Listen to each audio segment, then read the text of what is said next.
حضرت امام شافعی رحمۃ اللہ علیہ نے فرمایا، 4 چیزیں بدن کو بیمار کرتی ہیں: کثرت گفتار، زیادہ سونا، زیادہ کھانا، کثرت جماع۔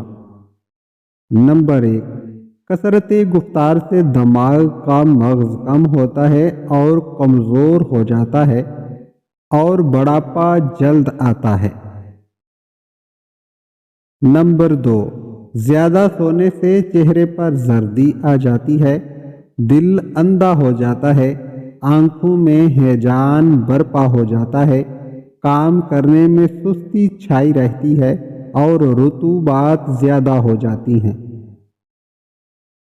نمبر 3، زیادہ کھانا معدے کے منہ کو فاسد کرتا ہے، جسم کو کمزور و لاغر بنا دیتا ہے، ریا، غلیظ اور پیچیدہ بیماریوں سے دوچار کرتا ہے۔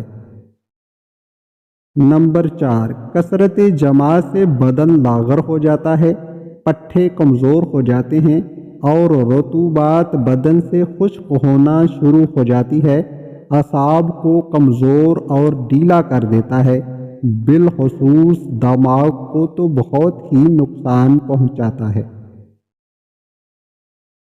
اس لیے روح نفسانی غیر معمولی طور پر تحلیل ہو جاتی ہے اور منی کے زیادہ اخراج کی وجہ سے اس میں کمزوری پیدا ہو جاتی ہے۔